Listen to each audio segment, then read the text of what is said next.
एक लिस्ट ऐसी होती है जो तुम कभी नहीं बनाते हो, वो है तुम्हारी दवाई की लिस्ट। वो लिस्ट दूसरा बनाता है, डॉक्टर बनाता है, कोई दूसरा बनाता है, वो लिस्ट तुम नहीं बनाते। आटा, चावल, दाल, शक्कर, साबुन, सर्फ, पाउडर, जो भी सामग्री तुम्हें चाहिए उसकी लिस्ट तुम बना लोगे। पर एक लिस्ट ऐसी होती है तुम्हारे रोग की, बीमारी की, स्वास्थ्य की, जिसकी लिस्ट तुम कभी नहीं बनाते, दूसरा बनाता है, डॉक्टर बनाता है। उसी तरह तुम तुम्हारे कर्म की लिस्ट बना सकते हो कि तुमने कैसा कर्म करा है, पर भाग्य की लिस्ट तो मेरा महादेव ही बना पाता है।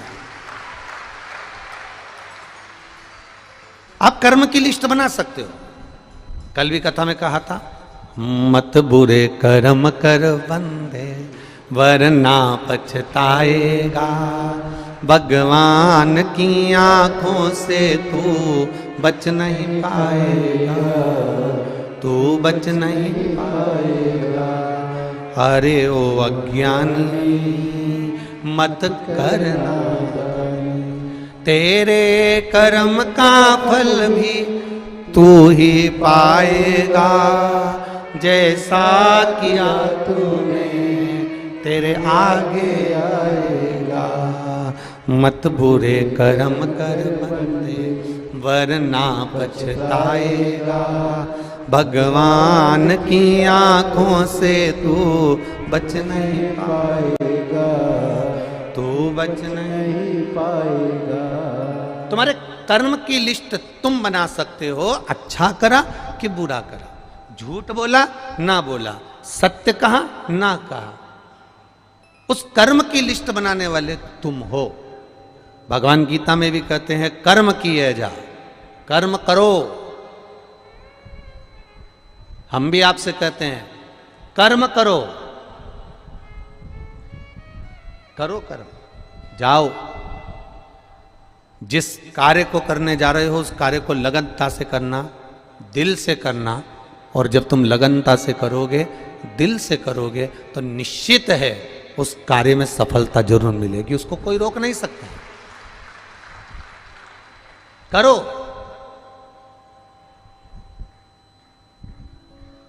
पर बहुत अरमान रखकर नहीं, भीतर अरमान वो होना चाहिए कि मेरा बाबा, मेरा राम, मेरा कृष्ण, मेरा शिव जो देगा, मेरा बाबा जो मुझे प्रदान करेगा वो कम नहीं देगा, जो देगा वो बहुता में देगा और उसकी कोई होड़ नहीं हो सकती।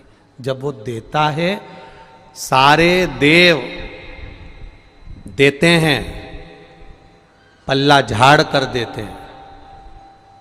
क्या देते हैं? पल्ला झाड़। सारे देव देते हैं तो पल्ला झाड़ कर देते हैं। तुम्हारे भाग्य में कितना लिखा है, कितना तुम्हारे को देना है, कितना कम देना है, कितना अधिक देना है, कैसा देना है, सारे देव देते हैं तो पल्ला झाड़ कर देते हैं। और मेरा महादेव देता है तो छप्पर फाड़ कर देता है।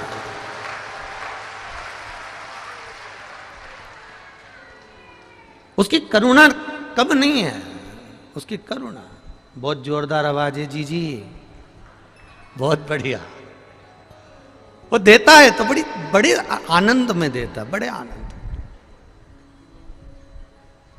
और तेरी कृपा बिना न हिले एक भी अणु, लेते हैं श्वास तेरी कृपा से तनु तनु। उसने देने में कोई कमी नहीं रखी, बस अपने भीतर थोड़ा सा संतोष रूपी धन होना चाहिए। एक गुरुजी के 2 चेले थे। जजमान ने कहा तुम्हारे शिष्यों को हमारे घर में भोजन करने भेज देना। ठीक है, भेज देंगे। अब गुरुजी ने दोनों चेलों को भोजन करने के लिए भेजा। और भोजन करने के लिए जब गुरुजी ने भेजा तो दोनों से कह दिया अच्छे पेट भर कर खा कर ना हो, जो भी मिले उसको अच्छे से पाना, प्रेम से पाना, आनंद से पाना।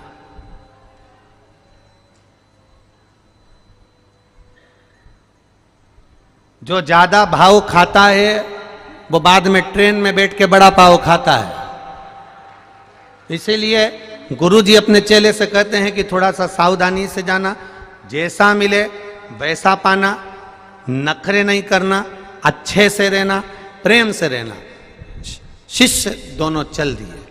अब गुरुजी से शिष्यों ने पूछ लिया किसके यहाँ जाना है? अरे वो नगर में सेठ है ना, बहुत पैसे वाला, बहुत धनपति, बहुत करोड़पति, बस उसी के यहाँ भोजन करने जाना।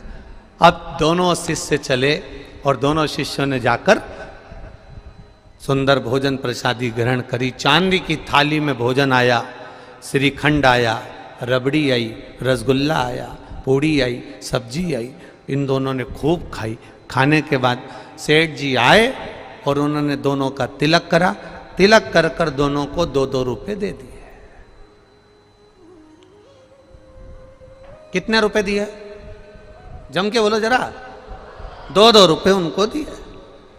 अब 2-2 रुपए उनको दिए। दोनों दोस्त जाने लगे, शिष्य जाने लगे। एक बड़ा खुश था, बड़ा प्रसन्न। एक की प्रसन्नता इतनी थी जिसका वर्णन नहीं, और दूसरा मुंह उतारा हुआ था, मुंह लटका हुआ था, लटका लटका मुंह भिन भिन कर रहा था। काय का सेठ? काय का सेठ? बताओ। भिखारी 2 रुपया दिया। काय का सेठ? भिखारी 2 रुपया दिया। अब एक प्रसन्न है और एक का मुंह उतरा हुआ है। एक की प्रसन्नता है और एक का मुंह उतरा हुआ है। अब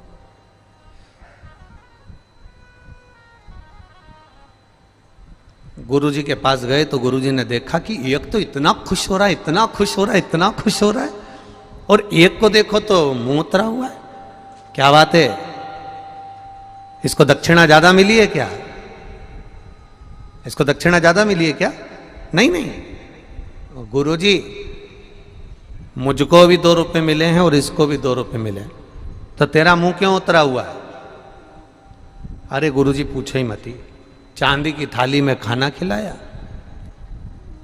पूड़ी रबड़ी श्रीखंड सब दिया, पर दक्षिणा तो देखो कितनी दी? 2 रुपए। अब गुरुजी ने दूसरे से पूछा कि तू इतना खुश क्यों हो रहा है? तुझे दुख नहीं हो रहा? अरे गुरुजी, सेठ जी के घर गया, जिंदगी में आज तक चांदी की थाली में खाना नहीं खाया था। खाना खाया, श्रीखंड रबड़ी खाई, और गुरुजी वो सेठ जो कभी किसी को 1 रुपया नहीं दे, उसने मुझे 2 रुपए दिए। इससे बड़ी खुशी जिंदगी की नहीं हो सकती। जो कभी किसी को 1 रुपया ना दे, वो मुझे 2 रुपए दे रहा है, जिंदगी की इससे बड़ी खुशी नहीं हो सकती। तो गुरुजी ने दूसरे चेले से पूछा कि अरे तुझे दुख क्यों हो रहा है? अरे गुरुजी पूछो ही मती, मैंने तो सोचा था इतना करोड़पति चांदी की थाली में जब भोजन करा रहा है, इतना अच्छा अच्छा खाना खिला रहा है, तो मेरा मन कहता है कि ये जरूर दक्षिणा में 100 रुपए तो देगा। बस हमारे दुख का कारण यही है कि हम इतनी अभिलाषा लेकर चलते हैं, वो थोड़े में हम संतुष्ट नहीं हो पाते कि जो मिला वो परमात्मा की कृपा से मिला है। जो दिया उसने कम ना दिया। अच्छा परिवार दिया, अच्छा कुटुंब दिया, अच्छे बच्चे दिए, अच्छी पत्नी दी, अच्छे माता पिता दिए, ये सारे संबंध हमको दिए, सारे संबंध। दुनिया का केवल एक संबंध ऐसा होता है जो 84 लाख योनियों में मनुष्य का शरीर भी आता है। इस 84 लाख योनियों के अंतर्गत केवल एक संबंध ऐसा होता है जो केवल एक बार मिलता है। वो संबंध है माता पिता और पुत्र का, माता पिता और पुत्री का। ये संबंध केवल एक बार मिलता है। बाकी तुम जितने जन्म लोगे, तुम कुत्ता बन के भी पैदा हो गए तो ये जगदम्बा ना, ये भी जन्म ले लेगी। तुम मेंढक बन के जन्म ले लिए तो ये मेंढकी बन के जन्म ले लेगी। तुम चिड़िया बनकर जन्म ले लिए तो ये चिड़िया बन के जन्म ले लेगी। पत्नी हर जन्म में मिलेगी, बच्चे हर जन्म में मिलेंगे, परिवार हर जन्म में मिलेगा, घर हर जन्म में मिलेगा, कुटुंब हर जन्म में मिलेगा, पर केवल एक संबंध ऐसा होता है कि माता पिता पुत्र और बेटी का संबंध केवल एक बार होता है। यह संबंध दूसरी बार नहीं। जो आज माता पिता मिले हैं ये दूसरी बार मिलने वाले नहीं हैं। करो आदर, करो सम्मान, करो सत्कार। इसका हवा आ रही है थोड़े सा, इसका आदर करिए, सम्मान करिए, सत्कार करिए।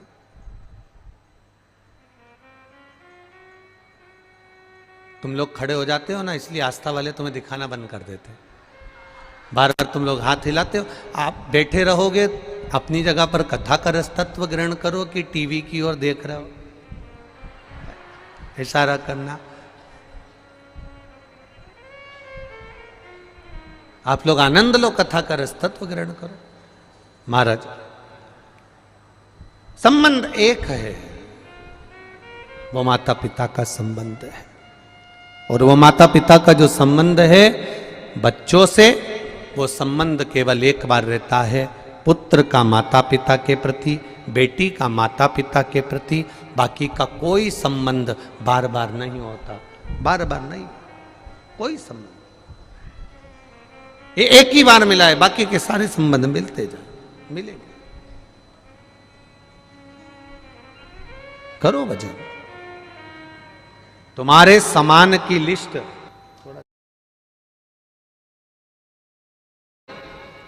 तुम बना सकते हो।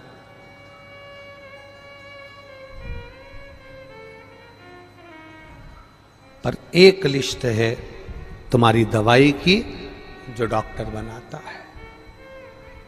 कर्म की लिस्ट तुम बनाओ। मैं मृत्युलोक में जन्मी हूं, मैं इस मृत्युलोक में आई हूं, अच्छा कर्म करूंगी, अच्छा कर्म करूंगा। जिंदगी में कोई ऐसा कार्य कर कर जाऊं कि अंत समय में वो परमात्मा से मिलन हो जाए। और जब उस परमात्मा से मिलन होगा तो वो मिलन फिर आखिरी होगा, आखिरी। और वो धैर्यता, वो आनंदता हमारे भीतर प्रकट होना चाहिए। और वो विश्वास से प्रकट होगी। मानो तो मैं गंगा मां हूं, ना मानो तो बहता पानी। आप मानो तो गंगा जी है, नहीं तो नहीं है। आप मानो तो कुबेरेश्वर धाम का कंकर शंकर है, और ना मानो तो वो तो तुम्हारे गांव में भी कंकर है। मानो तो उसके ऊपर विश्वास लेकर अगर कुबेरेश्वर धाम आए हो, भरोसा लेकर अगर कुबेरेश्वर धाम आए हो, और बाबा के चरणों में बैठकर अगर कथा सुन रहे हो, श्री शिवाय नमस्तुभ्यम कह रहे हो, तो ये भी विश्वास मानकर जाना कि वो तुम्हारा बैग नहीं खोलने देगा, 3 महीने में वापस बुला ही लेगा। भरोसा रखिए, विश्वास, दृढ़ता।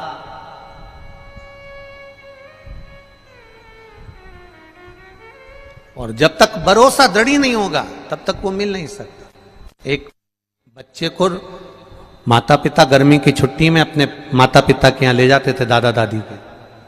बच्चा रोज हर गर्मी की छुट्टी में दादा दादी के यहाँ जाता था। बच्चा हर गर्मी की छुट्टी में दादा दादी के यहाँ पहुँचता था। अब बच्चा जब हर गर्मी की छुट्टी में दादा दादी के यहाँ पहुँचता, माता पिता के साथ बैठ कर जाता ट्रेन में, दादा दादी के यहाँ रुकता। समय बीतता गया, बच्चा थोड़ा बड़ा हो गया बच्चा। तो बच्चे ने कहा, पापा पिताजी अब की बार मैं अकेला चले जाऊंगा दादा दादी, अगर आपको छुट्टी नहीं मिल रही तो मैं चले जाता हूं, अकेला चले जाता हूं। अब बच्चे ने जिद करी तो पिताजी ने एक पर्ची लिखी, और पर्ची लिखकर पिताजी ने उसकी जेब में डाल दी और उसको ट्रेन में बिठा दिया। ट्रेन में बिठाया, वो जाने लगा। अकेला जिंदगी में पहली बार गया था, पहली बार घर से बाहर निकला था। अब पर्ची डालकर जेब में पटक दी और उसको वो चल दिया। ट्रेन में बैठा, बेटा घबराना नहीं हो, चिंता मत करना हो, मजा आएगा, तेरे चाचा जी मिलेंगे, तेरे काका जी मिलेंगे, वो तुझको उतार लेंगे, तो टेंशन मत लेना हो। बच्चा जा रहा है, उसको थोड़ा सा भय लगा। जैसे ही टीसी आया, चेकर आया और उसको भय लगा।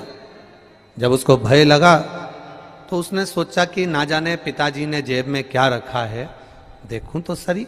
और उसने जेब में से पर्ची निकाली और पर्ची निकाल कर जेब में से पढ़ा तो उस पर्ची में लिखा था, चिंता मत कर, बैठे रहे, मैं पीछे वाले डब्बे में बैठा हूं, तो टेंशन मत ले। बच्चा निर्विज्ञ हो गया।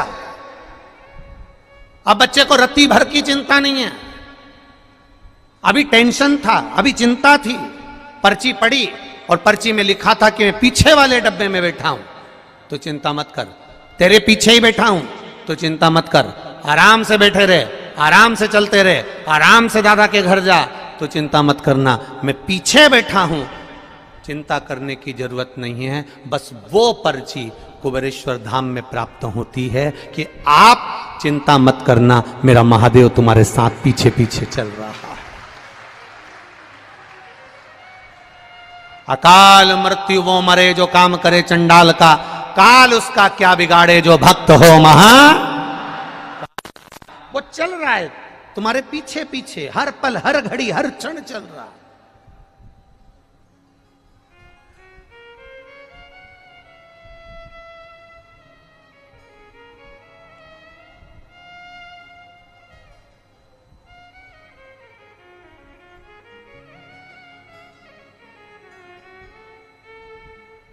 हर घड़ी चल रहा है, हर पल चल रहा है।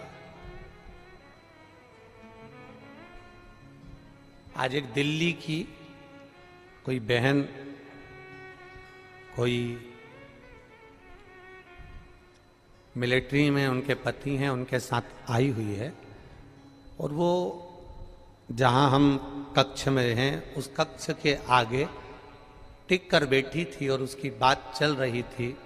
तो वो बात में कह रही थी कि गुरुजी ने रुद्राक्ष वितरण, उसके पति ने कहा कि सबको सूचना दी कि रुद्राक्ष के लिए आना, और गुरुजी ने रुद्राक्ष वितरण नहीं किया, बंद कर दिया कारणवश।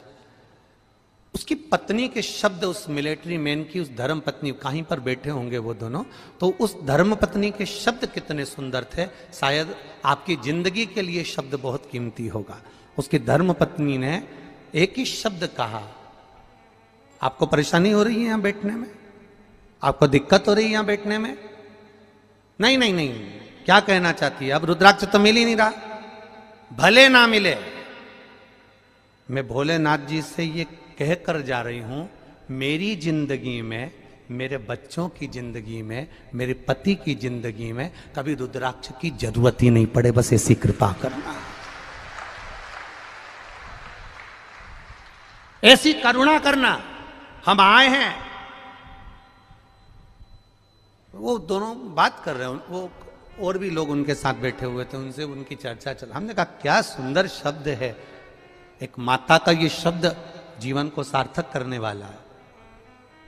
आप भी जब यहां से जाओ तो मेरे बाबा से कहकर जाना, बस तू मेरे साथ चलना, बाकी का सब तो, पूरी दुनिया मेरी हो जाएगी, बस तू मेरा हो गया तो सब हो गया।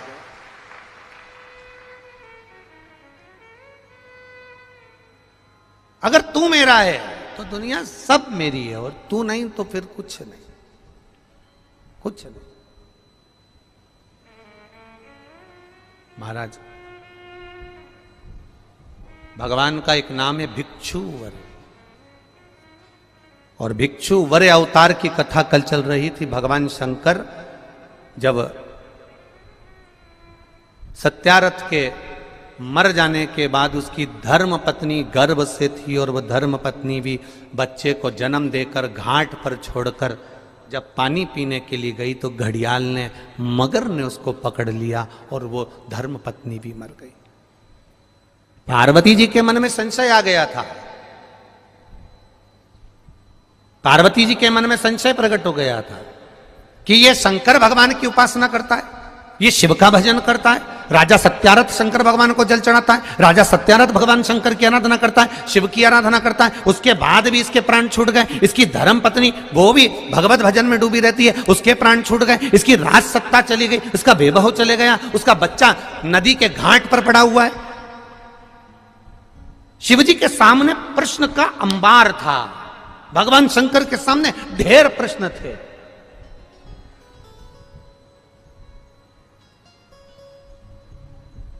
उसका नाम शंकर है। क्या बोलते हैं उसको? शंकर। जो शंका को भी समाप्त कर दे उसी को शंकर कहा जाता है, जिसका एक एक कंकर आनंद देने वाला। शंकर को भजने वाले के भीतर शंका नहीं होना चाहिए। कोई 50 बार कह दे पानी चढ़ाने से क्या होता है, कोई 50 बार कह दे बेलपत्र चढ़ाने से क्या होता है, कोई 50, ये पत्र आया देखो।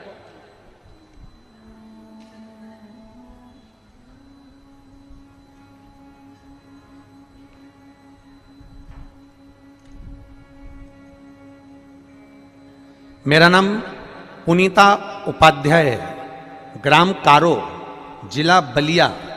फोन नंबर ये है, कहीं बैठी हो पुनीता उपाध्याय, ग्राम कारो, जिला बलिया। फोन नंबर ये, कहीं बैठी होंगी तो स्मरण करेंगे। मेरे भोले बाबा का क्या बखान करूं, जितना भी वर्णन करूं उतना कम है। आप भी हमारे साथ पत्र पढ़ा करो जो टीवी पर दिखाया जाता है।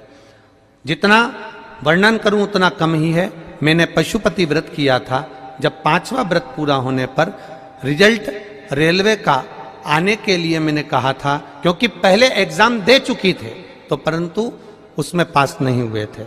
अब की रेलवे का एग्जाम दिया तो मैंने पशुपति व्रत करा, बेलपत्र शहद का प्रयोग कर कर शिव जी को अर्पण करा और बाबा से विनती करी, बाबा ऐसी कृपा करना, ऐसी दया करना, ऐसी करुणा करना कि इनका रेलवे में हो जाए। और बाबा की कृपा से जैसी 5वां पशुपति व्रत पूर्ण हुआ और बाबा की कृपा से उनका रेलवे में सिलेक्शन हो गया। ये शिव तत्व है, ये घड़ी है। जो शंका रखकर शिव की आराधना करता है उसके भीतर शंका के कारण शिव प्रवेश ही नहीं कर पाता।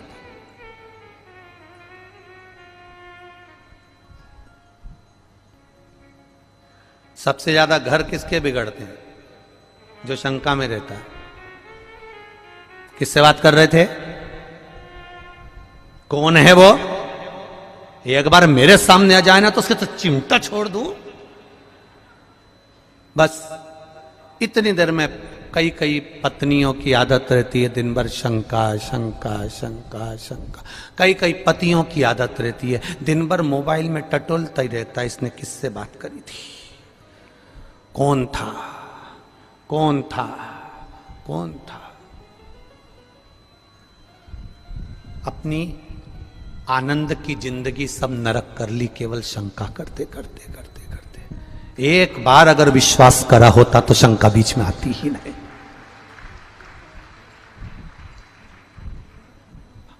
हमारे सनातन धर्म के अंदर, हमारे सनातन धर्म के अंदर शंका का कोई काम नहीं होता।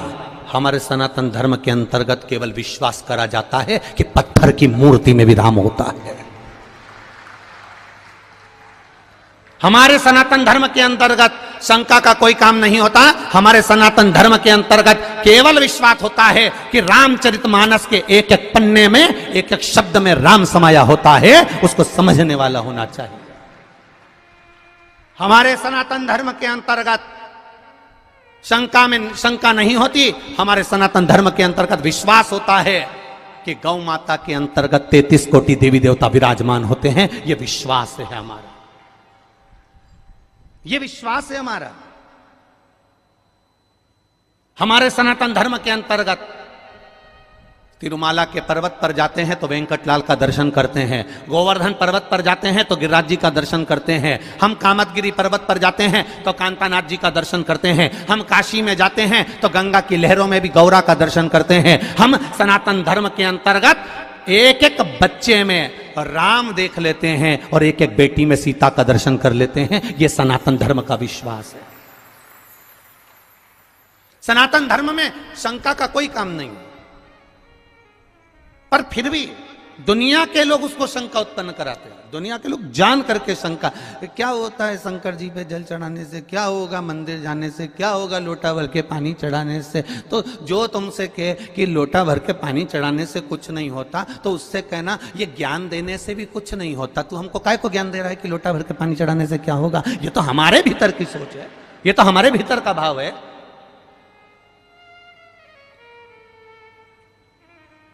शिव का जो भक्त होता है वो विश्वास पर जीता है, भरोसे पर, दृढ़ता पर जीता है। दुनिया कुछ भी कहे, वो अपनी भरोसा, अपनी दृढ़ता शंकर के चरणों में रखता है, शिव के चरण।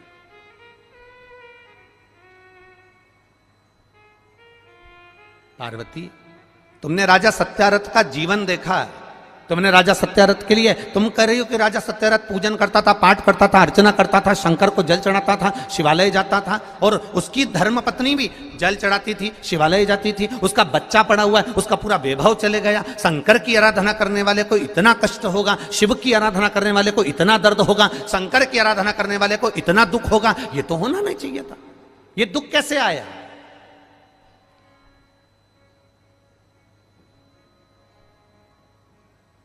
ये कष्ट कैसे आया? ये तकलीफ कैसे आई? शिव जी ने कहा, पार्वती चल मैं तुझे घुमा के लाऊं, और घुमाया। जलाशय में पार्वती जी को पूरी लीला का दर्शन करा दिया कि पूर्व समय के भोग के कारण, पूर्व समय के दूसरे का सामान ले लिया था, दूसरे के घर पर आक्रमण कर दिया था, दूसरे का वैभव चुरा लिया था, दूसरे का धन चुरा लिया था, दूसरे की सत्ता चुरा ली थी। इसलिए इस जन्म में भले मेरा भजन करा इसने, मुझ पर जल चढ़ाया इसने, मेरी आराधना करी इसने, पर पूर्व कर्म का भोग तो भोगना पड़ेगा। हम पहले भी कथा में कहे, तुम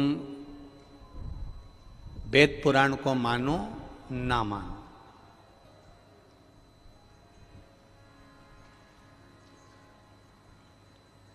तुम धर्म शास्त्र को मानो ना मानो,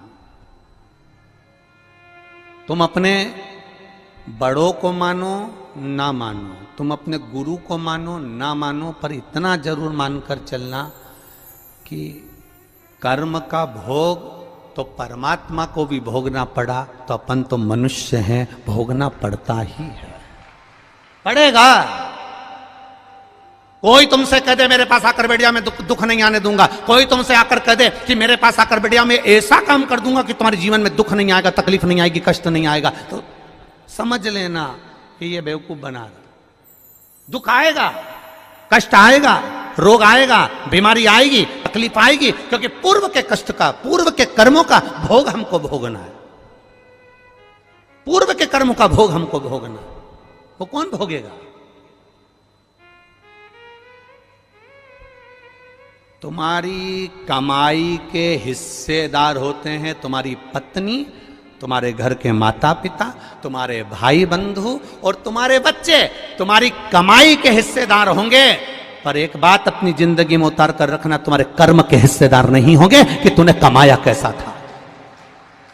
तुम्हारी कमाई के हिस्सेदार तुम्हारी पत्नी भी होगी, तुम्हारे बच्चे भी होंगे, बेटा भी होगा, बेटी भी होगी, माता भी होगी, पिता भी होंगे, भाई भी होंगे, बंधु भी होंगे, बहनें भी होंगी, उनके सारे रिश्तेदार होंगे, तुम्हारी कमाई के हिस्सेदार होंगे, पर तुम्हारे कर्म के हिस्सेदार नहीं हो सकते। कर्म का भोग तो तुझे अकेले ही भोगना है। तब वो परमात्मा भी कहेगा कि तेरा क्या होगा रे कालिया, फिर वो भी कहेगा कि होगा क्या।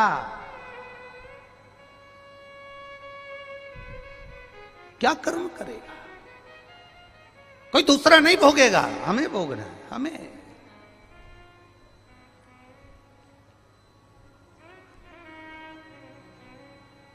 महाराज,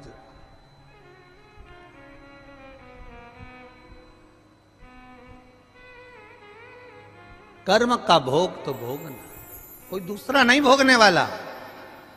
पार्वती सत्यरथ को कर्म का भोग भोगना था, पूर्व में इसका वैभव इसने दूसरे का चुराया था, इसलिए आज इसका वैभव चले गया। पूर्व में इसने जो कर्म किया था उसके कारण इसका ये कर्म चले गया।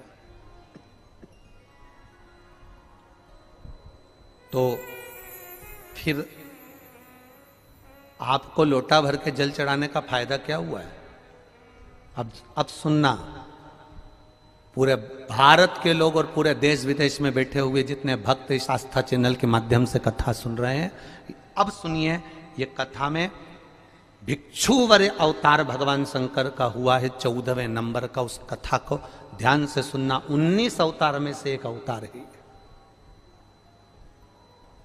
और यह हम सब के लिए है आज शिवरात्रि के दिन, कि दुनिया के लोग कहेंगे, दुनिया के लोग कहेंगे फिर वो सत्यारथ मरा क्यों, फिर वो उसकी पत्नी को घड़ियाल क्यों खा गया, फिर उसका वैभव क्यों चले गया। कई लोग कहते हैं ये दुख क्यों आता है, तकलीफ क्यों आती है, कष्ट क्यों आता है, ये पूर्व कर्म का भोग है। फिर हमने शंकर जी को जल चढ़ाया, शिव जी की आराधना करी, शंकर को हमने पानी चढ़ाया, शंकर जी के मंदिर गए, शिवालय गए, देवालय गए, फिर उसका फायदा क्या हुआ, उसका लाभ क्या हुआ। तो फिर शंकर भगवान ने पार्वती जी से कहा अब उसका जल चढ़ाने का लाभ तुम देखो पार्वती, तुम देखिए। देवराज नाम का चोर ब्राह्मण था, ब्राह्मण कुल में जन्मा था, पर चोरी कर कर धन लाया। चोरी कर, व्यक्ति चोरी कब करता है? चोरी कब करता है? जब उसको बहुत सारे धन की जरूरत पड़ती है। जब तक वो चोरी नहीं करेगा। भगवान ने जितना बड़ा पेट दिया है ना, एक बीता का दिया तो एक बीता का, दो बीता का दिया तो दो बीता का, जितना बड़ा पेट दिया है भगवान ने उसको पेट भरने के, पेट दिया तो पेट भरने के लिए भगवान ने उसको भोजन भी दिया। ये पेट भरने की जवाबदारी तो मेरे भोलेनाथ की है, पर पेटी भरने की जवाबदारी मेरे भोलेनाथ की नहीं है। पेट जितनी जवाबदारी मेरे शंभू की है, पेट जितनी जवाबदारी मेरे शंकर की है, पेट जितनी जवाबदारी मेरे कुबेर भंडारी की है, पेट जितनी जवाबदारी है तो भरेगा वो। बस इस पेट से हटकर जब दूसरा कहीं काम, लोभ, आसक्ति, वासना, तृष्णा, देवराज के साथ हुआ क्या था? देवराज की पत्नी थी, बच्चे थे, जो पत्नी थी, बच्चे थे, उनके पेट भरने की जवाबदारी भी भोलेनाथ की थी। भोलेनाथ ने पेट भरा, पर दिक्कत कहां खड़ी हो गई? जब देवराज अपनी बुद्धि को भ्रष्ट कर लिया। बुद्धि कब भ्रष्ट हुई? जब देवराज ने एक सुंदर कन्या को देख लिया, सुंदर स्त्री को देख लिया, स्त्री के चक्कर में पड़ गया। स्त्री ने कहा मुझे सुंदर सोने का हार ला कर दो, उसने हार ला कर दिया। मुझे सुंदर ये सामान ला कर दो, उसने ला कर दिया। अब उसके पास जितना धन था उसने खर्च कर दिया, अब कहां से लाएगा? तो उसने फिर चोरी करना प्रारंभ करा। जब अति होने लगती है, जब किसी चीज की जरूरत ज्यादा पड़ने लगती है, तब वो चोरी करना प्रारंभ कर। इतना बड़ा मोबाइल था, इतना बड़ा, 1500 रुपए का था। अब किसी का रोड पे पड़ा हुआ दिखा, अब वो इतना बड़ा, कितना खुश हुआ।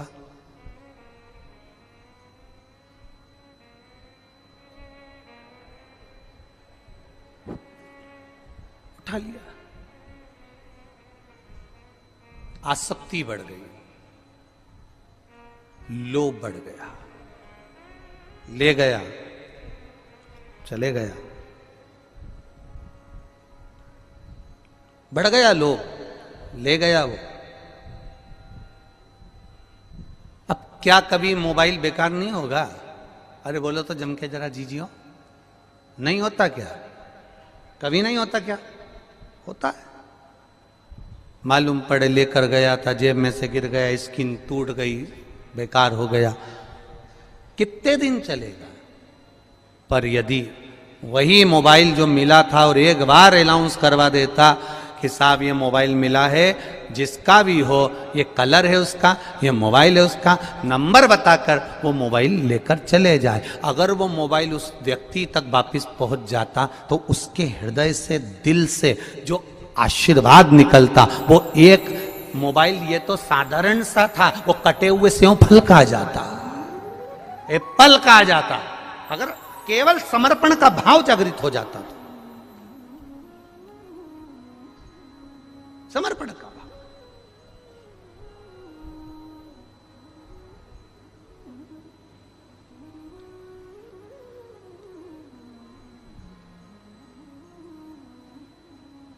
महाराज फल क्या मिला? जल चढ़ाने का फल क्या है? शिव जी ने कहा देवराज की कथा याद रखो, शंकर जी के मंदिर में चोरी कर का धन लेकर गया, वापिस लौट कर आया, आने के बाद बेलपत्री के वृक्ष के नीचे बैठा था और स्वास्थ्य खराब हुआ, शरीर में ताप पड़ा, बीमारी हो गई, रोग हो गया, मर गया।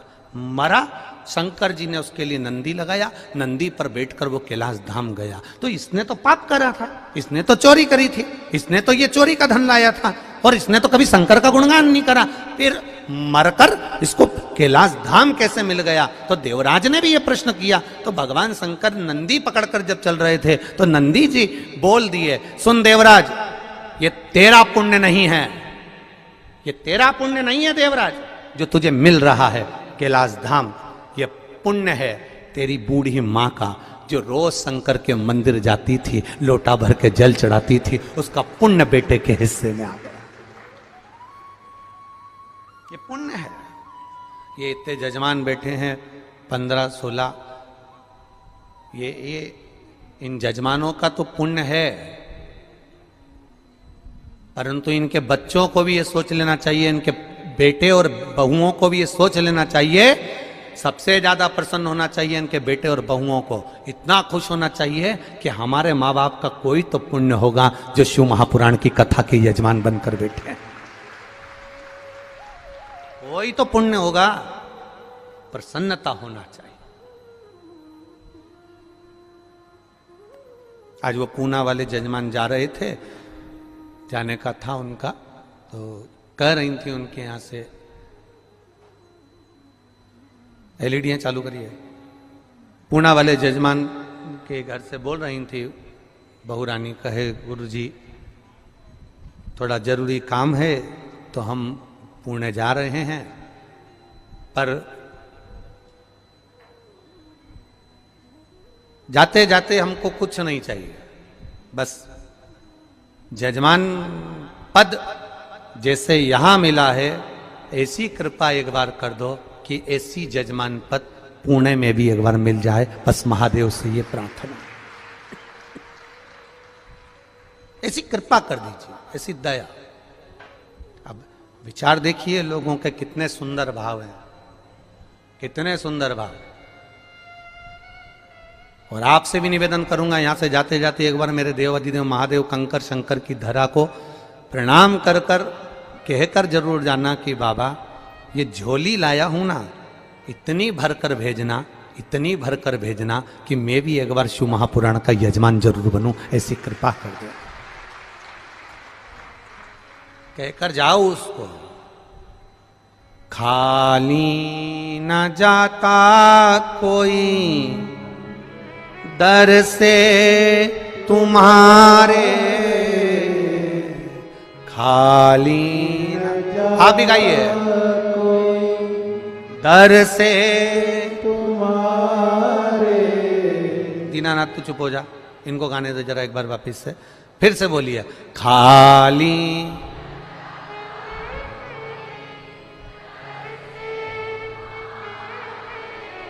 मैं भी खड़ी हूं नन्ही बाहें पसारे, मैं भी खड़ा हूं,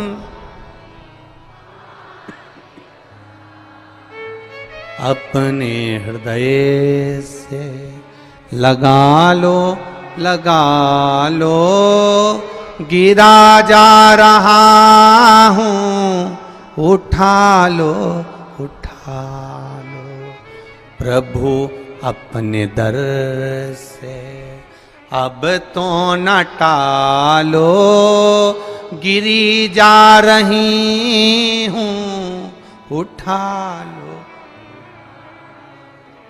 खाली न जाता कोई दर से, मैं भी खड़ी हूं नन्ही बाहें पसारे।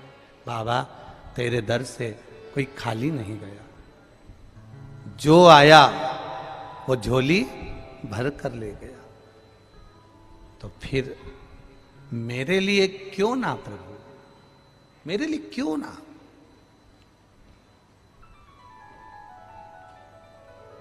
बस उससे निवेदन दिल से करना कि बोल बम का नारा है बाबा है, उसके सहारे जीना चालू कर दो।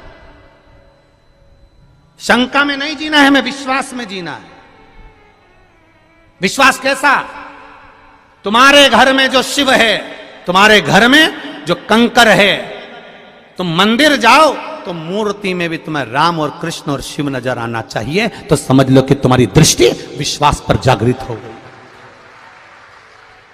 विश्वास पर जागृत हो गई।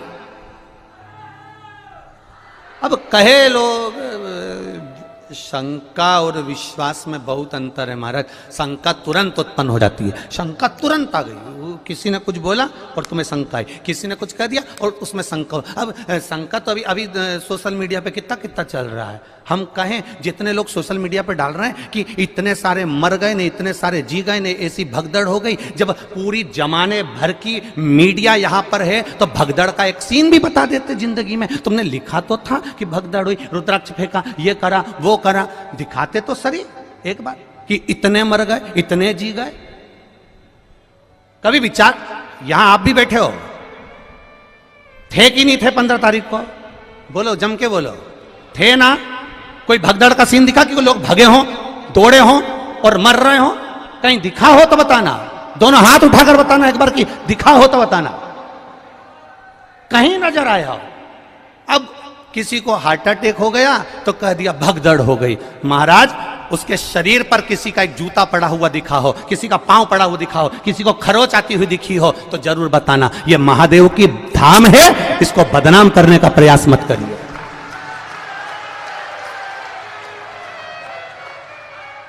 और यह बात हमने पावागढ़ की कथा में भी कही थी, आप उठाकर देखना। पावागढ़ संतों की कथा चल रही थी, उसमें कह दिया था अभी, और जिसने भी कहा था हमने उस समय पर भी कह दिया था, अभी धीरेन्द्र का नंबर लगा है और कहने वाले ने कह दिया था कि प्रदीप मिश्रा तैयार रहना, अगला नंबर तेरा है। तो ये तो सनातन धर्म के द्रोही हैं, द्रोही। इसीलिए जीजियो, रुद्राक्ष इसलिए नहीं बांट रहा हूं, थोड़ा शांति रखो। और ये बात हमने सीहोर के भी बजरंग दल के वो जगदीश कुशवाहा जी को भी हमने कही थी नदी चौराहे पर गाड़ी रोककर कि मेरा मन कर रहा है अब की बार जगदीश भैया कि अंदर जो भी कथा सुनने के लिए आए उसको गौशाला का गौमूत्र का छींटा दिया जाए, जिससे मालूम तो पड़ जाए कि मेरा सनातनी आया है,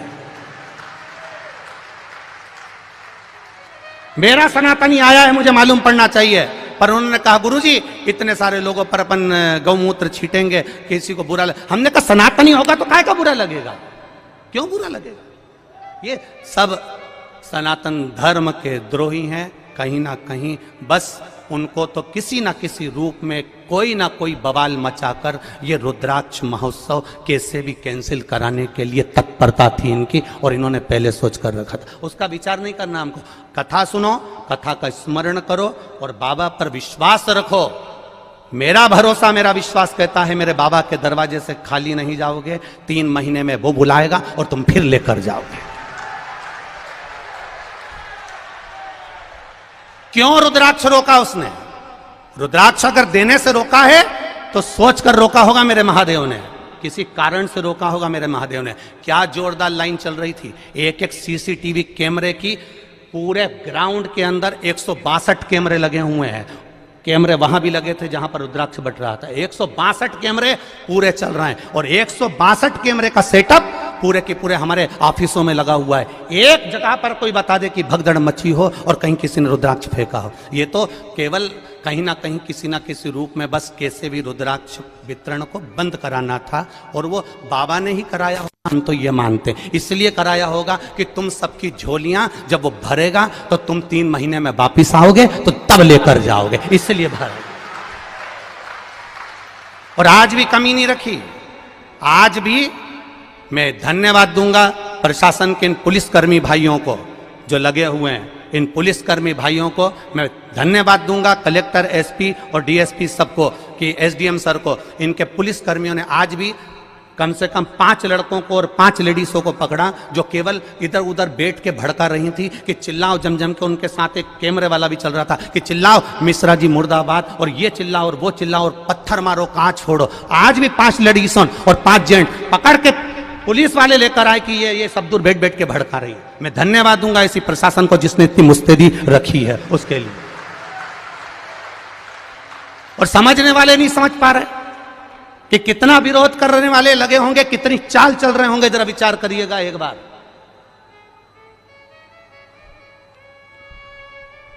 बरहानपुर कथा हुई, परभणी कथा हुई, मालेगांव कथा हुई।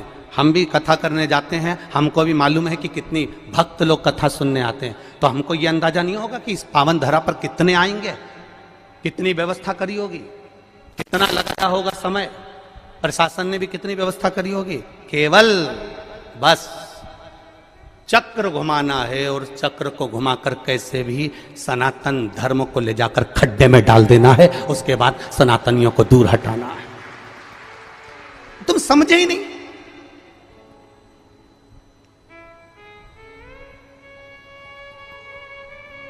समझे? कहे आग लगे बस्ती में। और आपसे भी निवेदन करूंगा, कोई भड़काए, कोई कहे 200 रुपए का रुद्राक्ष मिलेगा, 500 रुपए का मिलेगा, 50 रुपए का।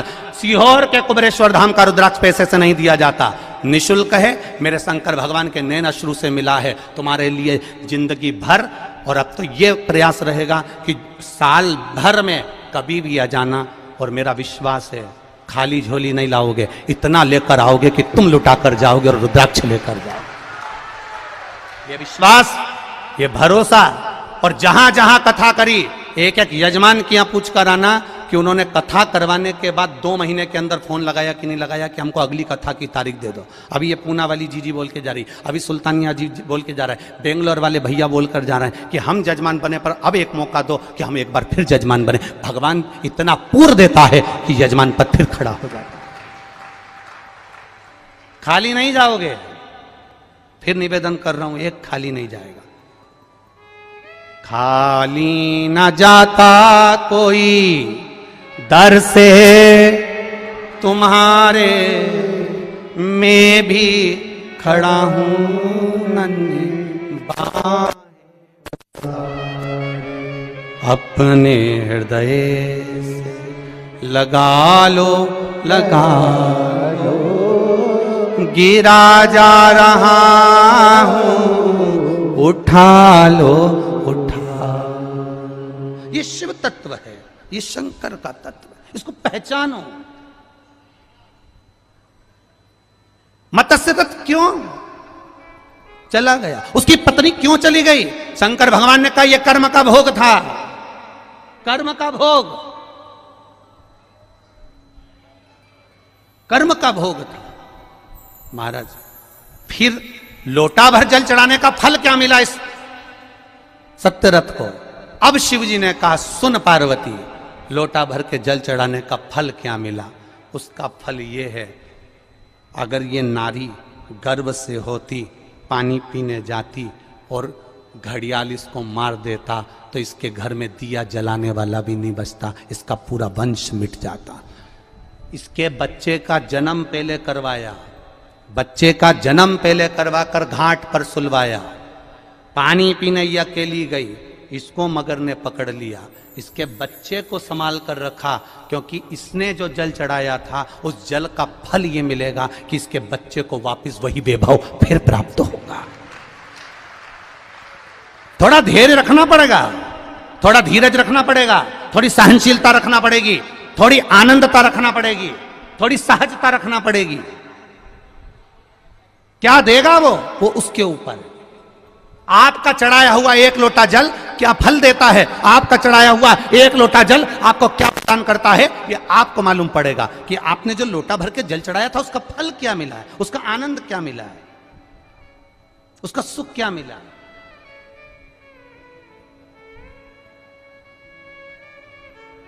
और कई लोग कहते हैं गुरुजी इतने सारे लोग खो रहे हैं, इतने सारे लोग खो रहे हैं। हम उनसे निवेदन करेंगे, ये कुबेरेश्वर धाम पंडित प्रदीप मिश्रा का नहीं है, ये कुबेरेश्वर धाम आप सबका है।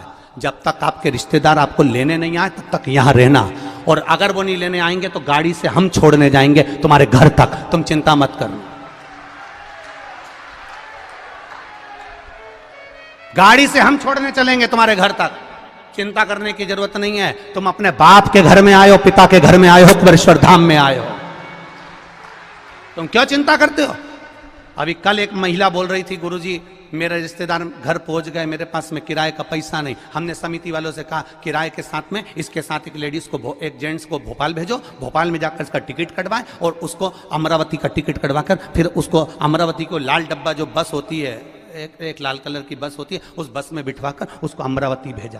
तो तुम ये क्यों सोच के बैठे हो वो खो गया, वो नहीं मिल रहा। जब देखो जब एक प्रश्न, इतने लोग खो गए, इतने लोग खो गए, तो ये सब खोने ही तो आए हैं उस महादेव में।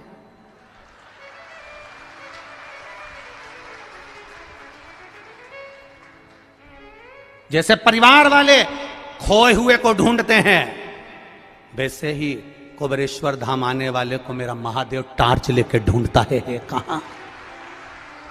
कहां है वो जो आया था सिद्धपुर नगर में सीहोर की धरा पर, मां सीवन के तट पर, जिस सीवन के तट पर 108 शिवालय बसते हो, जिस सीवन के तट पर भगवान चिंतामन गणेश विराजमान होते हो, जिस सीवन के तट पर खेड़ापति सरकार विराजमान होते हो, जिस सीवन के तट पर हनुमान फाटक पर हनुमान विराजमान होता हो, जिस सीवन के तट पर मेरा राम हीरे की आंख लगाकर बैठता हो, ऐसी पावन धरा पर तुम आए हो। कोई साधारण भूमि ऐसी और खोने आए हम तो, यहां हम तो खो गए। हम तेरी दुनिया में आकर खो गए, बस और क्या बचा। ये उसकी भक्ति है, ये शिव तत्व है महाराज शंकर का। और जब उस आनंद को हम जिए हैं महाराज, और उस मस्ती का आनंद, उस सुख का आनंद आप रूप बढ़ जाता है।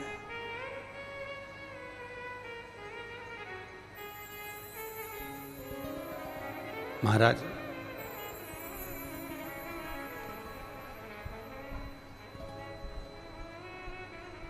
कब से खड़ी हूं झोली पसार, क्यों न सुनो तुम मेरी पुकार।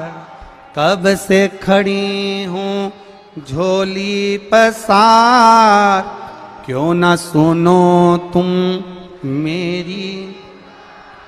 मुझे तेरा ही सहारा है मेरे भोले बाबा, मुझे तेरा ही सहारा है मेरे भोले बाबा।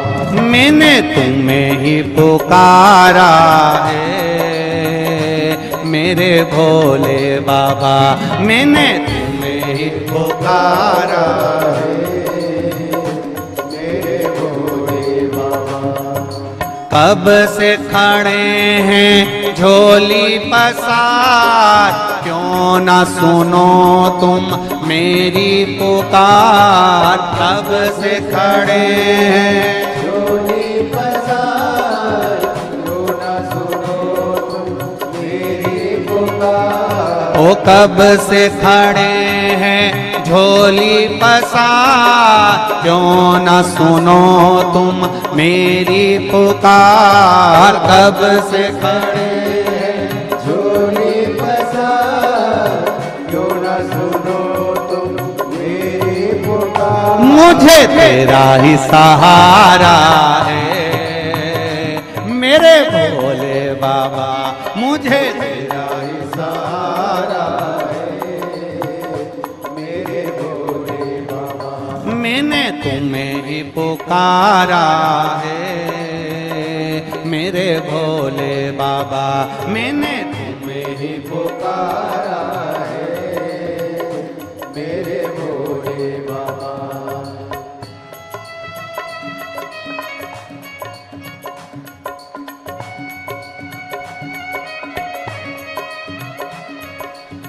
शंभो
देख लो लगी है आज मंदिर में ये भीड़ भारी, देख लो लगी है आज मंदिर में ये भीड़ भारी।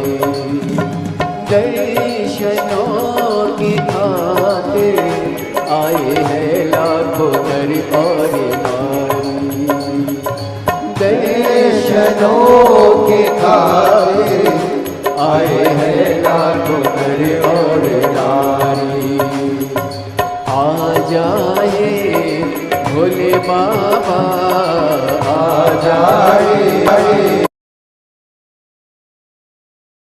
उन्होंने पुकारा है मेरे भोले बाबा, इन्होंने पुकारा है मेरे भोले बाबा। कब से खड़े हैं झोली पसार, क्यों न सुने तू मेरी पुकार। कब से खड़े हैं झोली पसार, क्यों न सुने तू मेरी पुकार। ओ कब से खड़े हैं